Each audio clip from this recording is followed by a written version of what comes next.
Hello and welcome to Vision Denial. My name is Sam and this is World Watch 2022. And for those who don't know or are new to here, I go and watch every playoff series from all competing regions of Worlds, yes, including that one. Currently, this is week 4 of doing this for the summer 2022 season. Many regions have either already finished or are about to finish their playoffs this weekend. We are not quite caught up there for obvious reasons of a bunch of playoffs happening.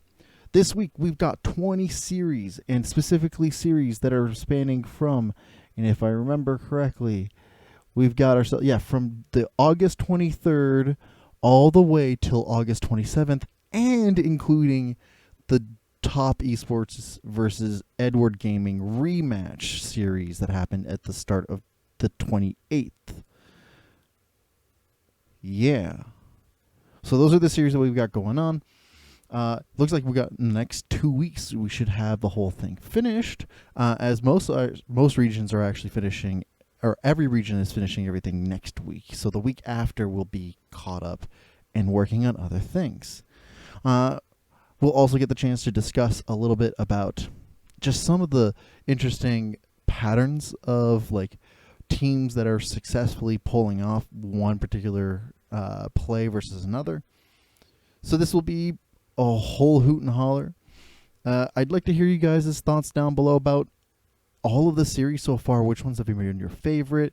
What expectations you've got going in? And without further ado, let's take a look at the series of the week. We're going to start with off to the LPL with the first of the double elimination bracket part of their playoff time. We've got over here JD Gaming versus LNG Esports. And don't worry, the miracle one for LNG is not over. They have the lower bracket. Now, this is what an early game powerhouse looks like. There is something impressive about the way that JDG use their early game drafts and tools to create leads that are really hard to engage on during the mid to late game. Really holding in a lot of the like early game vision, early game camps themselves, really holding down Tarzan the entire time in a way that is just not possible for LNG to keep up. Which is why it is equally impressive to see LNG hold JDG off during these stages despite the early leads accrued. Both teams navigating vision denial and control to garner any kind of advantages during different stages of the game. It's clear that if LNG were able to hold off just a little better during these early game stages, that JDG would not have been able to navigate their approach, as their drafts really rely on picks that have very little engage tools and don't scale well as they go into as they go into the late game. That most other teams would usually pick drafts that scale well into the late game. And I think that because of it, LNG really should be stated as really navigating the late game fairly well in this case. Now, I think that JD Gaming going into the matchup against Top Esports will have to prove they can adjust their approach to the game when it gets to at least the mid to late game stages, or even prioritize neutral objectives just that much more, especially while having large leads like the ones they've garnered in those games. Shout out to Yagao and 369, who helped close the gap in late game teamfights and often swung JD Gaming to victory to close out said games. Let's take a look at the next series. We head off to Oceania with the LCOs, Pentanet GG versus KANGA Esports. Oh man, this is such a frustrating series to watch. Don't let the scoreline deceive you, alright? This was a closer matchup than you'd expect. But I've mentioned before in previous reviews, the edge for a team usually goes to the team who is more proactive, and oh boy, is Pentanet proactive to a fault. KANGA did an incredible job, did super incredibly well to punish the overzealous approaches and far-reaching members of Pentanet, especially Yuri and Balkan, who were the cause of many headaches for the team. Now, while it's good that they punish them for those mistakes, Pentanet GG, on their hand, would do the same back, as a lot of the same kinds of mistakes, a lot of the overzealousness, far-reaching attempts at getting turrets, being way too far out into lanes, or being mispositioned, those would get equally punished by Pentanet, who, at the end of the day, would just get larger leads from it, with each little advantages is something even larger to gain overall. Pentanet do play around a lot of these particular mistakes, as well as their proactive plays, super well, especially when it comes around to neutral objectives, as they have like excellent vision denial to back it up. The vision control is a little inconsistent, but super good. I think the issue comes around is that the disconnect the teams show sometimes, and the constant mistakes, makes it hard for me to believe that they would win against Order in the rematch, let alone face the Chiefs in a meaningful way. Shout out to Yuri and Balkan, still, who, even with their mistakes, are keeping the game proactive and the tempo up, which is super necessary to the type of style that they play. Let's take a look at the next one. It's the first playoff series in Japan with the LJLs, Fukouka, SoftBank, Hawks Gaming, oh god, that name, versus Burning Core, much better name. Honestly, this is an incredibly confusing series. It's worth skipping, but unless you want to see something very bizarre in terms of draft, because I've never had a team confuse me more than Burning Core. From the bizarre draft choices that are executed near perfectly in the early game, but get lost in the mid game, to the excellent vision denial followed by mediocre vision control, to solid approaches towards the neutral objectives, but near zero priority on them when it is required. It's just, Burning Core is a team that clearly knows what to do, but only kind of does it half-assed. The Hawks, for their part, are consistent in this series, having drafted very safe, waited until Burning Core could no longer play the game they wanted, and then proceeded to have a very proactive move around the map that matched their draft priorities. And for that, honestly, really solid from the Hawks. But it's hard to evaluate them in this situation because of how well Burning Core was doing in the early games. Like, honestly, it's really confusing. So, like, are the Hawks good? Or is Burning Core bad? Just in a confusing way. Honestly, either way, nothing convinced me in this series that either team would have made it to the finals, regardless of the result. And we'll just have to, let alone just making it to Worlds, and we'll just have to see how the Hawks do against a team that's less confusing than Burning Core. Because there is stuff here that the Hawks do that is really excellent. I'm just unsure if it's excellent because of the team they faced off or because they're consistent. We'll get to see. Shout out to Blank and Raina, who found some really nice angles for team fights. It was really satisfying to see them approach some of these engages. Let's take a look at the next series. It's the first series for the summer split of the VCS in Vietnam. We've got the Saigon Buffaloes versus Team Secret. And this was really one-sided until not so much.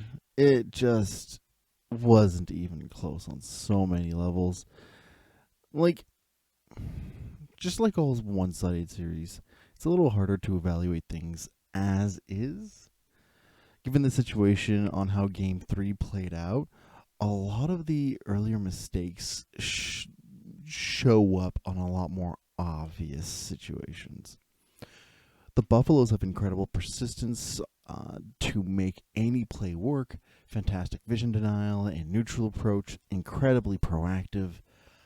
But then in Game 3, Team Secret showed the weakness at hand, which is the map movement is incredibly delayed and uncoordinated across the team.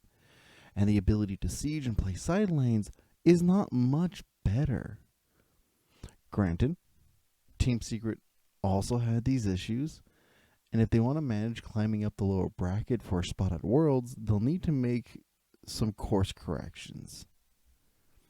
Because both of these teams showed fantastic approaches to the fundamentals, but it's not as encouraging when it comes to some of their positional errors, map movements, and just the way that they manipulate side lanes, as that's something that'll be punished on the international stage even harder, let alone what is likely going to be the Marines really in full force.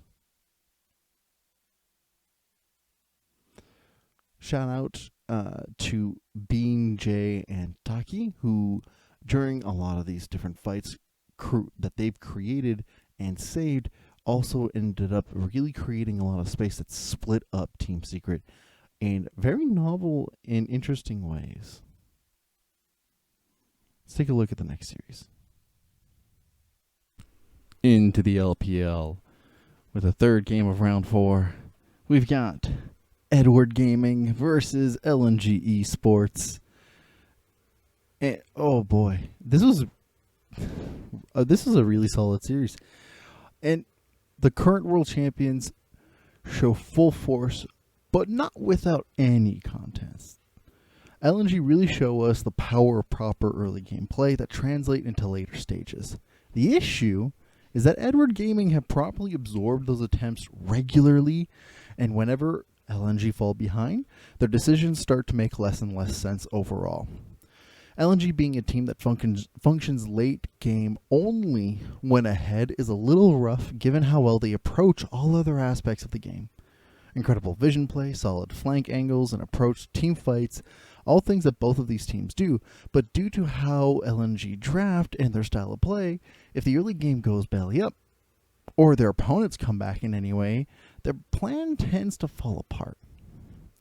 LNG still has the regionals to make Worlds, but that's 2 more best of 5s to try to really shore up the need to have a really solid early game play and then have that snowball later, because who knows, they have to face off in the rematch against Victory 5, and they might have adapted to face their opponents in the same way again. Now, EDG, for their part, are looking better than ever, right? Especially with their late game approach. And much of their early game also stays fairly on par. They show that right now, they might just be the second best team of the LPL, maybe the best, depending on if they make the run for a rematch against Top Esports and then win that series. I think that given how Edward Gaming play at such a fast pace, it's undeniable that teams around the world should be worried. Now, shout out to JJ and Mako, who are kingmakers in these team fights, making things so easy for all of their carries to just navigate where they need to go. Let's head off to the next series. On to the PCS, where we're in the upper bracket. We've got MegaBank Beyond Gaming versus DeepCross Gaming. And the score says one thing. The results are a totally different thing. And by that I mean mostly that neither of these teams to me, like... Now, Beyond Gaming are looking like the strongest team fighting team and neutral team of the PCS. And just mostly that they need work on everything else. DeepCross Gaming had the stronger vision approach, better neutral setup, better side lane management, better draft adaptation, stronger laners, better early game overall. And if you're starting to sound like this is a lot of things all of a sudden, how just how does Beyond Gaming get 3-0 then? Well, the second we hit the team fight, all bets are off. Beyond Gaming will be 5K down and win as if they're 6K up. And part of that in this series is due to the lack of coordination and questionable target selection out of DeepCross Gaming. And to top it off, the positioning from the likes of Hana or Crest downright throws many of these fights. Beyond Gaming do make the best out of every resource on hand, though, making sure to have some excellent positioning and flank angles. My concern is that if they face a team who are just as good, if not better, in terms of team fighting, how do they fare given how poor their laning phase went? These two teams are in the top 4 of the upper bracket, but I have no faith at this moment that either team would make solid representatives for the PCS. And that's rather concerning. Now, a shout out to Wako and Minji, who should honestly be studied if anybody wants to figure out how to approach positioning in a team fight. Like, holy smokes, they're really good. Off to North America with the LCS's lower bracket playoff. Team SoloMid versus FlyQuest, and what a very evenly matched series. These two teams have shown a lot of solid vision play, very awkward neutral approaches, a wide spectrum of teamfight approaches ranging from very awkward to excellent, and some individual outplays that are incredibly executed. These teams were evenly matched on all fronts. The only thing here is that TSM was a lot more consistent in all of these approaches of the game. Now this begs the question, if their ability to face higher seeded teams will match this at all, or if it's even good enough. Just looking back on how Team Liquid fared against FlyQuest, I can see an avenue in which TSM could catch them off guard, but the level in which they would have to play there consistently is just not here in this series. Especially not with some of the more awkward flank approaches and brazen macro choices around neutrals that FlyQuest were able to just answer so easily. But a lot of this still applies to FlyQuest in about the same way. Either of these teams going, it still would have been difficult to say which one would be doing fine more than the other. That said, Team SoloMid did find an avenue of flexibility with their drafts, allowing for more variety of options that just didn't exist with FlyQuest. Let's just see if they can bring that to the next stage, whoever their opponent might be from that. Shout out to Maple and Solo, who created the spaces that allowed some of the more awkward approaches that TSM attempted to thrive and work so well. Let's take a look at the next series. We go to the winners finals in the LPL right off in China with JD Gaming versus Top Esports in our first reverse sweep, and not in the way you would think. Now, congratulations on JD Gaming for securing the 5th spot at Worlds Asterisks, and mostly asterisks for Top Esports. There are some weird situations given that there's still 3 teams in the regular playoffs with Edward Gaming who could win it all, which means that one of these two lose their automatic breath into Worlds. Specifically, Top Esports would lose it. But we'll see how things. Now, this series was incredibly close and embodied the idea of the LPL to a T. Not a single resource out of place, everything contested, but not in the way that seems frivolous. More like how dominoes are lined up to be knocked down perfectly. Every summoner, ultimate, buff, turret, dive, all of it to serve as a grander setup to the larger team fights. Now, the vision control and denial from both sides were back and forth. Either side with a lead would force mistakes excellently, and when things got super late, only the team who executed the winning fight better, just marginally, came out on top. Now, this was a series of inches that was also our first reverse sweep of the summer playoffs.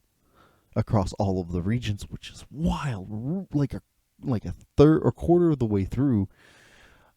Now these teams, I find, are very evenly matched, with only slight stylistic differences between the two, making it clear that either way you spin it, the LPL are sending some solid teams.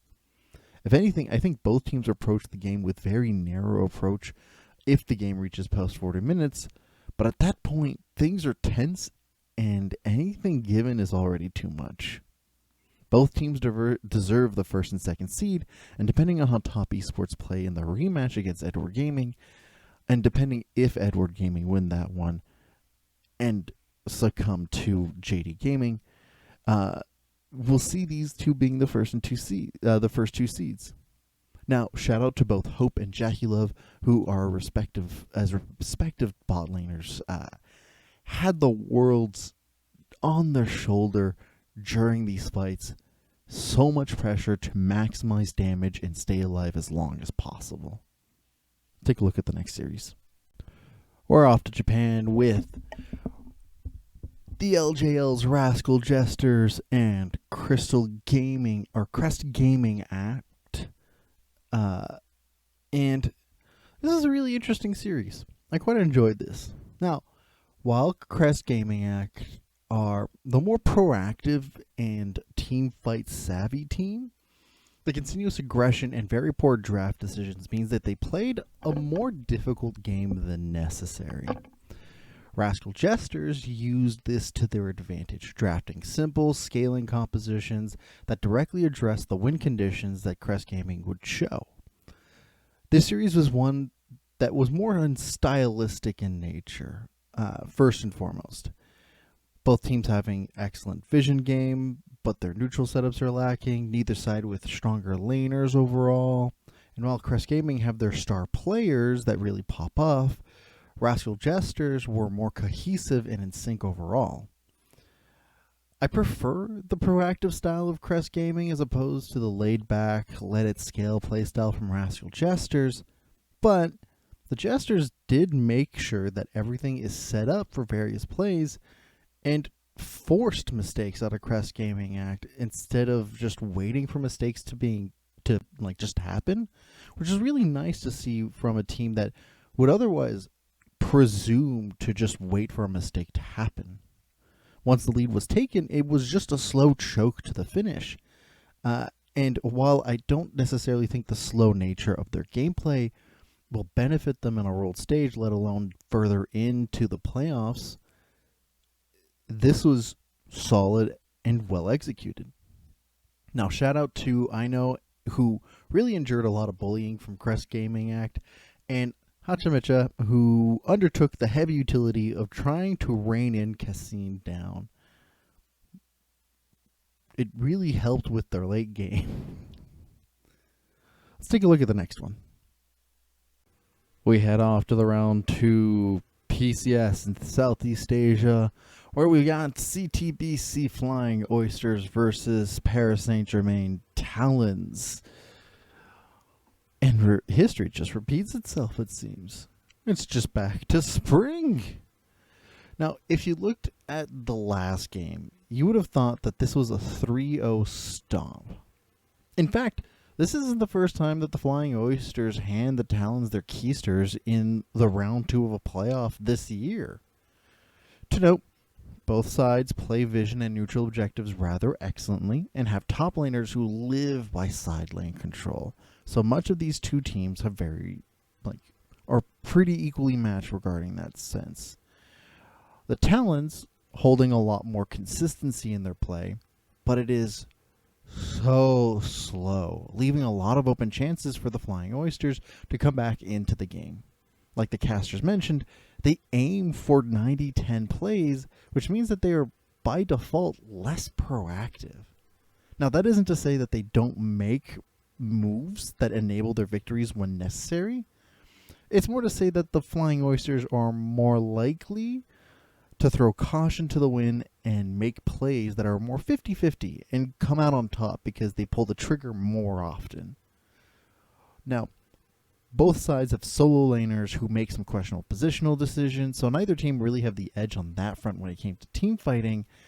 So looking at the coordination, it was easier to see the highs and lows of the Flying Oysters over the Talons because of how safe they played. The Flying Oysters played to win, while the Talons just played to not lose. Now, against a weaker seeded team, that may work, but in this particular case, the proactive team always gets the edge in this situation. Not the guarantee, but the edge. Now, shout out to Gemini and Koala, who do so much work to set up the rest of the team for success. Let's take a look at the next series. Off to Vietnam, where we've got KANGA Esports versus SBTC Esports. I'm going to just call them the Roosters for obvious reasons. Now, I thought that GAM would come in and win the series a clean 3-0. They've had such an excellent year. Then, I thought that the Roosters would have a competitive series and take us to 5 games. Then just some confusion overall. The Roosters show some really interesting approaches to the game. Notably, its very lane-focused approach and the neutral second. The Roosters look for proactive plays that specifically involved accumulation of gold, which means a lot of skirmishes while ahead and mostly turret farming while behind. Now, GAM played similarly, but with stronger emphasis on neutrals that were available. While not incredibly one-sided, it looked like the fights that were happening around these objectives were regularly in GAM's favor, regardless of the gold difference. And I think the bigger takeaway mostly from that is that it's just the ways in which the Roosters struggled to close out games compared to their opponents. Hopefully, as they enter the lower bracket, they can shore up some of those weaknesses, because honestly, Game 3 from them looked really good until it didn't, especially with the random flank engage is what really did that in. That said, GAM, for their part, are definitely still the stronger team. Most of the executions in terms of visions, engage, neutral setups, so on and so forth, but the way they draft make it so it's much harder for them to approach their win conditions or even their regular playstyle. So we'll have to see if they can adjust that when they head up to the upper bracket. Now, shout out to Levy and Style, who really pushed the limits of GAM's team fighting to a totally different level. Take a look at the next series. It's the inaugural playoff of Summer 2022 in Europe's LEC. We've got Rogue versus Mad Lions. Incredibly close, excellent series. Now, congrats to Rogue on being the 6th team, asterisk, to qualify for Worlds. This series was incredibly close. And if Mad qualifies from the results of the next LEC series, I wouldn't complain much.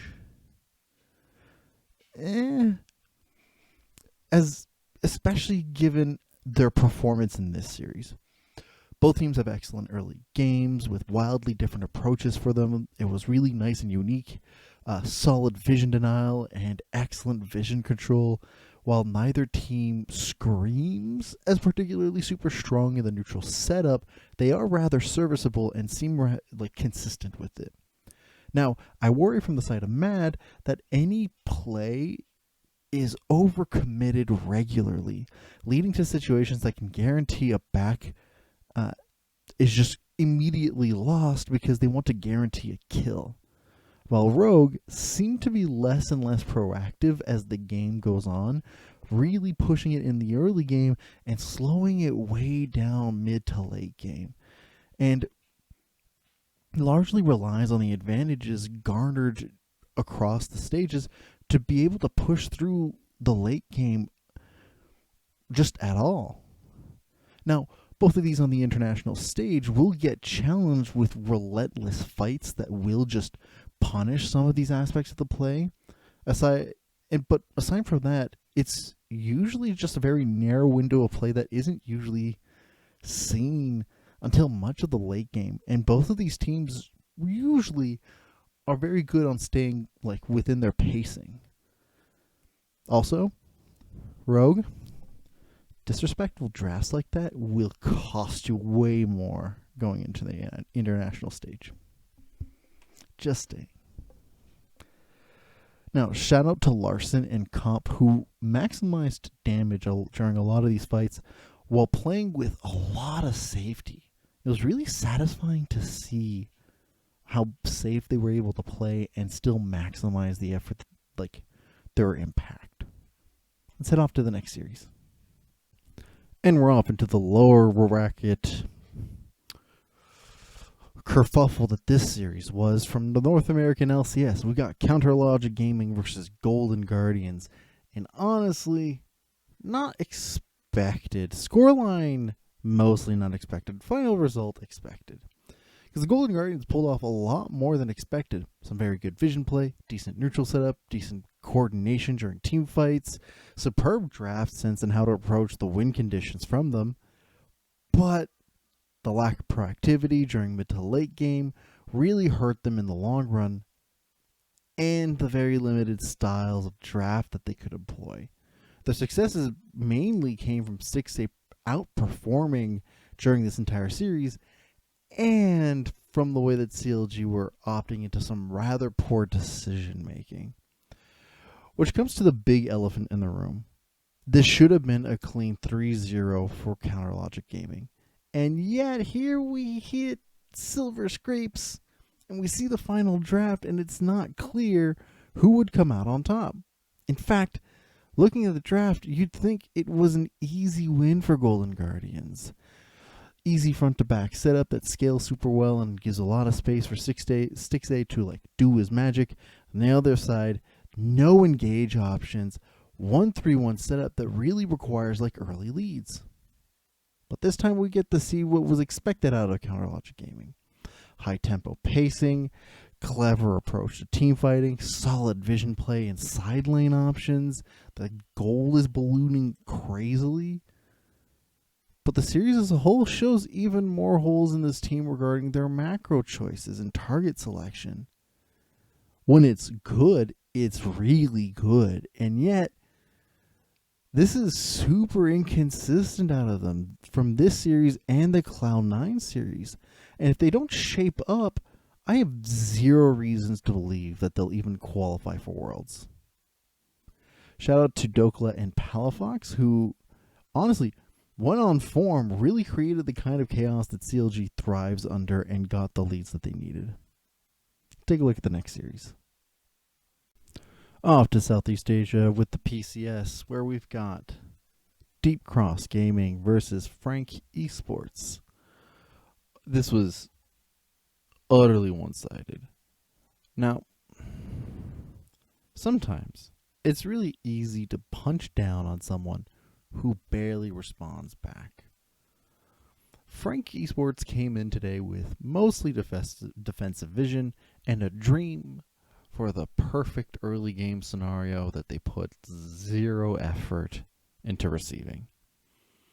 DeepCross Gaming were the more proactive of the two teams, drafted for team fights and executed them better, stronger neutral controls, better flanks, just overall the better team on all categories you can think of. So seeing this, and noticing that they still fumbled on aspects of early game contests, or that their vision was rather sparse and mostly focused on vision denial around neutrals, moments of indecision that gave KANGA some opportunities to come back, and overall bizarre macro choices that are rather easy to hide when you're regularly 8 to 10k ahead, if not more, in all three of the games. This was a pretty convincing series from a team that performed against the sixth seed asleep at the wheel. All right, KANGA is the fifth seed at the wheel. Just like this should have been, of course, an easy go, but it's even easier if KANGA Esports don't even show up. And given the kind of caliber the other teams, especially the teams in the upper bracket right now, are showing, it isn't enough to convince me that they could make a run in the lower bracket and hit a world slot. Shout out to Hana and Nesty, who initiated and controlled every team fight excellently, especially Nesty. You are breaking ankles. Let's take a look at the next series. All right, we head to the first semifinals of the Turkish TCL, where we've got Fenerbahçe Esports versus NASR Esports. And if anyone followed even the slightest bit of the TCL, you know this is like a huge upset. Not only did NASR get the chance to choose their opponent, they chose the 6th-seeded team that just had an upset against the 3rd-seeded team. Things that both teams bring to the table, all right? Some interesting and unique team fights and flank angles, consistent vision and neutral play, and the willingness to handshake the first 20 minutes of the game until one team outscales. Now, this isn't fair to the last 2 games of the series that just don't play out that way. Each team getting the chance to show what a more proactive early game looks like for themselves.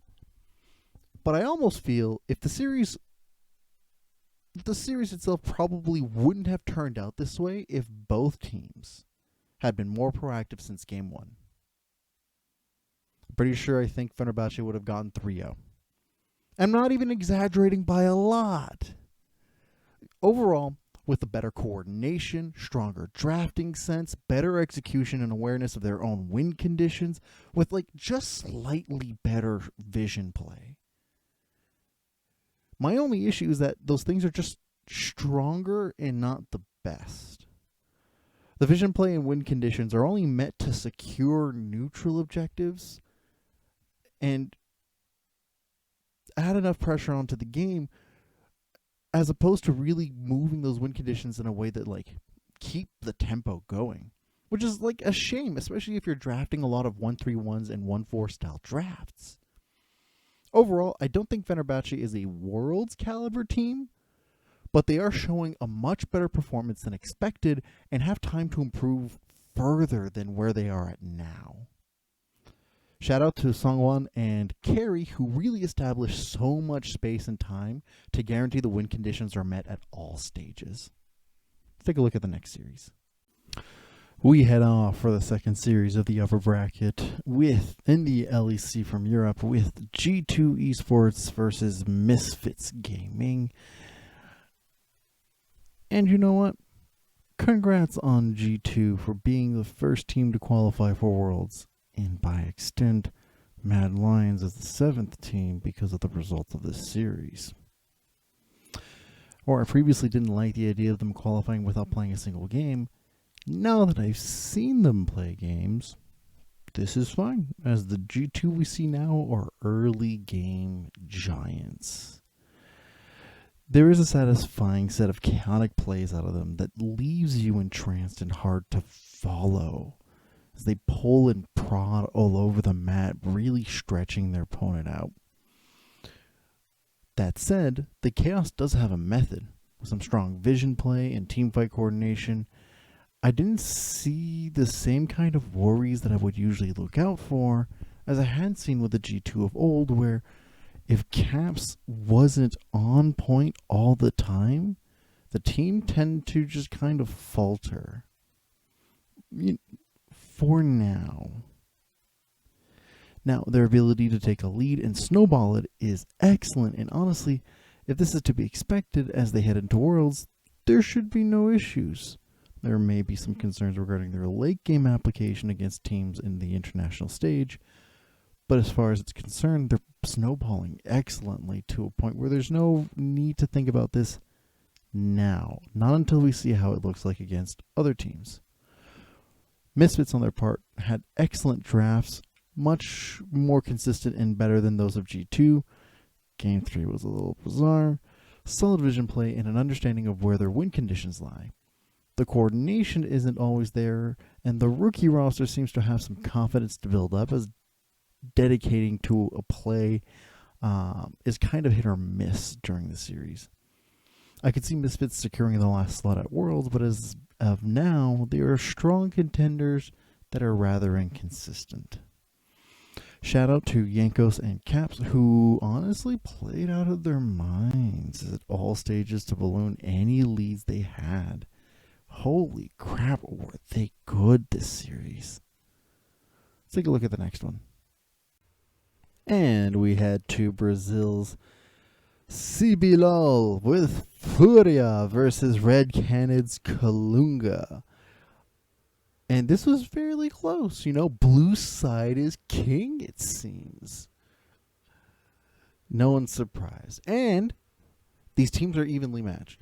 If you flipped a coin and had either move on, I would be okay with it. Both teams showed incredible vision play, team fight awareness, and fantastic proactive early games. Their early games were great.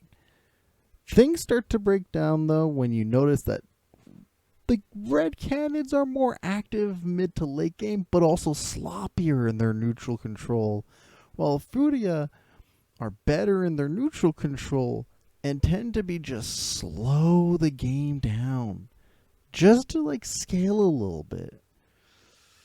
I would have liked the best of both worlds from one of these teams, but we're not there, it seems.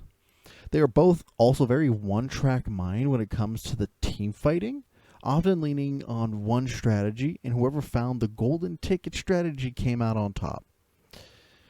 This was especially frustrating in Game 5, where the Red Canids were 100% in control of the game. It was literally theirs to lose, but chose every time to fight in choke points, allowing Envy to free hit while not being targeted at all. This happened 3 times for the point where FURIA was able to come back. Given this, I wouldn't have been confident that either team would beat Pain for the slot at Worlds for the CBLOL, without at least some heavy correction of how they approach their mid to late game. Shout out to Goot and Aegis, the junglers of the respective teams. They created so much of how the early game played out. This was a beautiful chess match of junglers during this series. Just nice. It's just so nice. Worth watching for that alone. Take a look at the next series. It's the grand finals of the LLA. Latin America's representatives are chosen here, and we've got Isurus Gaming versus Estral Esports. And congratulations to Isurus on being the 8th team, asterisk, to qualify for Worlds. And honestly, what a solid series that leaves me excited and slightly worried.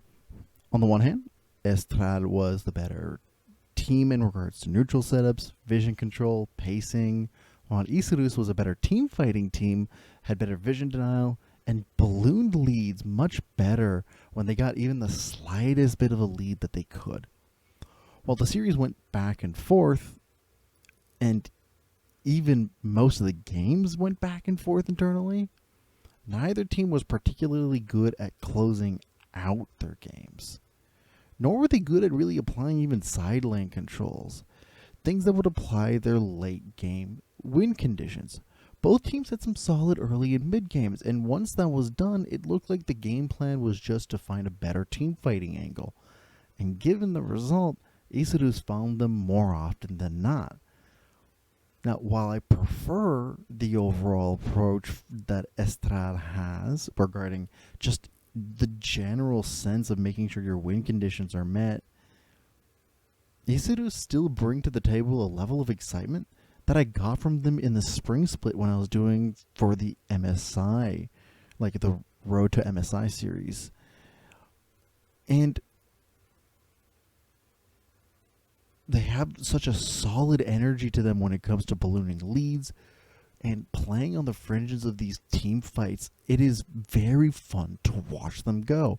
And they do still have a good amount of like attempts at ballooning leads while behind, or like doing some proactive stuff. But for the most part, this team is centered around team fighting, and very fun team fighting at that. It may not be good enough to dent some of the world contenders that have already qualified or seem to be on the way to qualify, but this is a solid team to send out for LLA. Shout out to Gavoto and Jelly, who really exemplified the strong team fighting that Isurus is all about. Let's take a look at the next series. We head off to the LCS's first winners semifinal in the upper bracket. We've got 100 Thieves versus Team Liquid. These series just are hidden one after the other. Really solid stuff. Congrats to the Thieves on being the 9th team, asterisk, to qualify for Worlds. The series looked like it was going to be a sweep in either direction, regular or reverse, and it didn't end up being that. For Team Liquid, who are still in the running, their vision play, side lane management, and overall coordination is excellent. This is equally bolstered by the drafting style they had, which allows them to thrive under very different kinds of win conditions. The Thieves, for their part, didn't show the largest variety of draft styles, but did show a stronger sense of neutral play in team fights, especially the team fight angles. So much so that the games were regularly decided by how they approached those neutral team fights. It is weird to see the team controlling the tempo just not be proactive, and that's what ultimately seemed to be lacking from Team Liquid overall.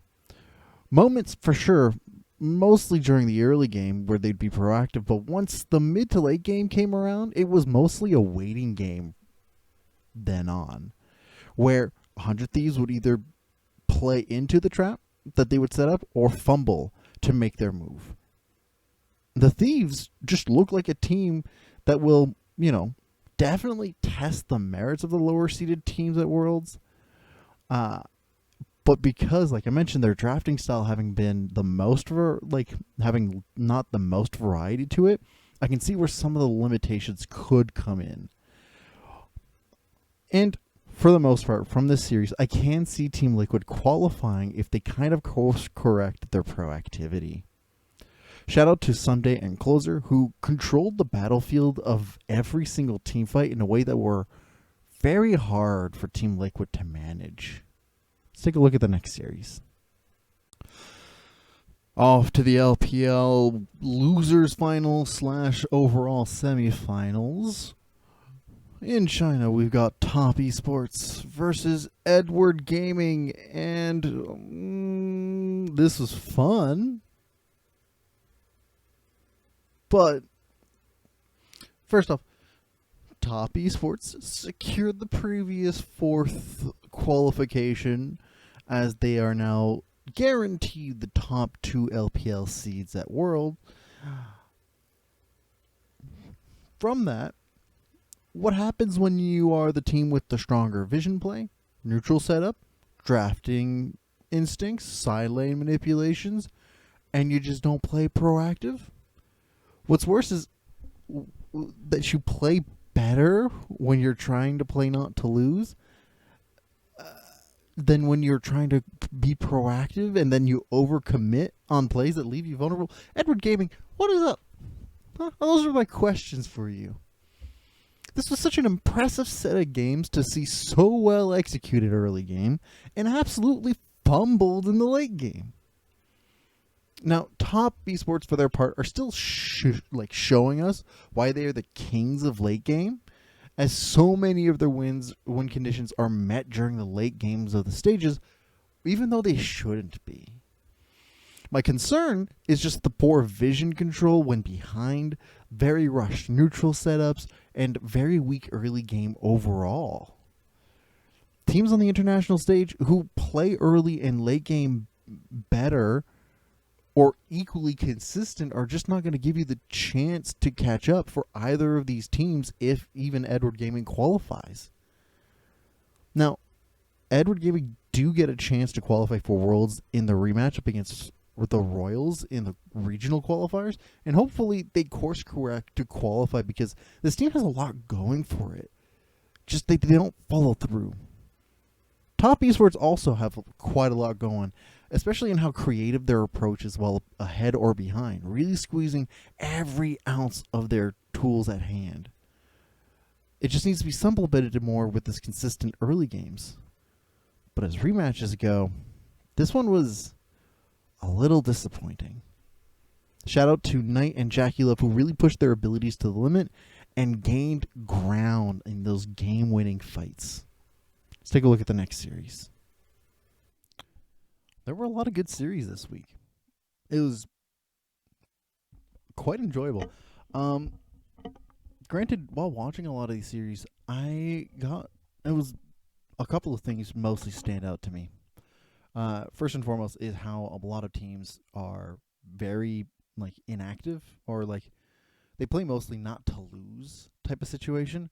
The most recent ones come to mind: the Team Liquid versus 100 Thieves, or the Top Esports versus EDG rematch ones, where Top Liquid and Edward Gaming respectively would have so much well done setup and vision control, a lot going for them, only for it to just kind of come crashing down in the situation, which is largely unfortunate, because it becomes really noticeable to me that regardless of how well you do any of your setup, most of the teams that are that have qualified or really likely to qualify are the ones that are super proactive and extra aggressive. Looking down the list of the 9 teams that have qualified, or at least that have, from the playoff games that I've watched, that have qualified from my watch through, we got G2, T1, Gen G, JDG, Top, Rogue, Mad, Isurus, 100 Thieves.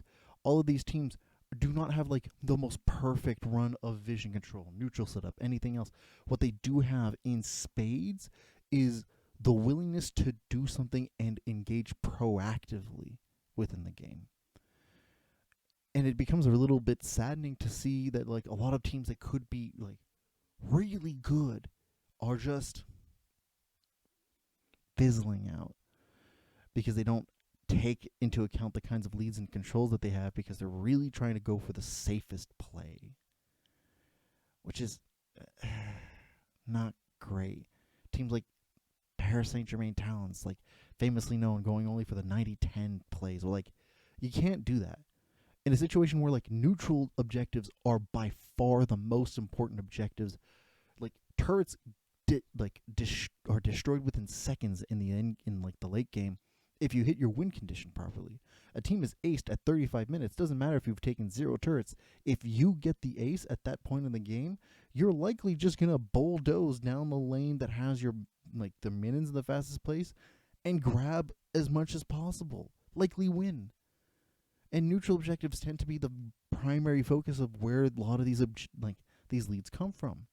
And so the teams that have great idea of how to approach their neutral objective fights, good flanking abilities, those are the teams that tend to that are coming out on top more than anything else.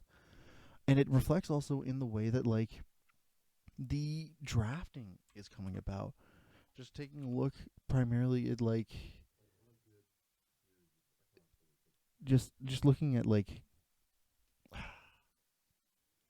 over here, seeing Azir, Ari, Sivir, Kalista, Zeri, things that have zone control, Silas especially, Poppy and Vi.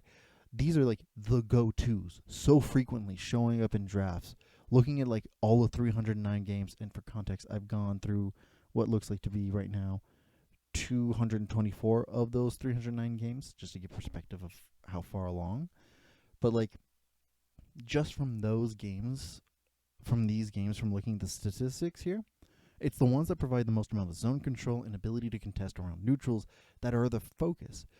Regardless of even how the bot lane is played out, the more niche variety picks from there, the bot lane situations are either you play for scaling or you play for early aggression, right? You got your Kalistas, your Dravens, your Lucians, or you got your Sivers and Zeris. Things that scale or skirmish, nothing in between, and most of it is usually supplemented from the top 3 roles, your top jungles and mids. And if those are drafting specifically for neutral objective team fights, you're going to get more advantages later on. You're going to be a lot more proactive. There's a reason why, like, it's Poppy and Sejuani that have such a high rate of pick, or Wukong for the jungle. They provide the most ability to start or initiate fights, and proactively so. Any team that tends to have reactive plays or reactive drafts but still succeed tend to use those drafts aggressively. Like, a little misguided, I would find, but they still play those things proactively. And so the most success comes from that mindset. I'm just wondering where that's going to lead over in the long term when it comes to Worlds. And the meta will definitely change, but how much will really determine how well these teams do comparatively. Those are my thoughts, at least, right? I want to hear what you guys think, especially since neutral objectives are the main priority and focus. What do you think is going to happen within the Worlds patch? Do you think there's going to be like a pullback from how much the Trigs have such an influence? Do you think there's going to be specific picks that are going to just like fall to the wayside, or like there has to be some sort of change that happens that makes it so that these teams are not just being so proactive without any of the setup, or aren't playing so safe that they're not doing anything? And if that's how it comes into Worlds, we're going to get something very highly competitive or very one-sided. And I'm hoping for very competitive, because these games have been competitive. Those are my thoughts, at least. What are your thoughts down below? Let me know in the comments down below what you think. What are some of the playoffs you're looking forward to see reviewed, or for them to come up because they haven't played yet? I'd love to hear any of your thoughts down below. I didn't mention it at the beginning of the video, but I put all of the previous previews that I had in on TikTok. I'll put in a link of that particular channel in the description down below. With that, I appreciate all of you who have watched. This has been fantastic within the last couple of years. We got another 2 weeks or so, and then I'm going to be doing a whole rundown of videos of all the qualifying teams. With that, I hope you guys have a great time. I'll see you next week.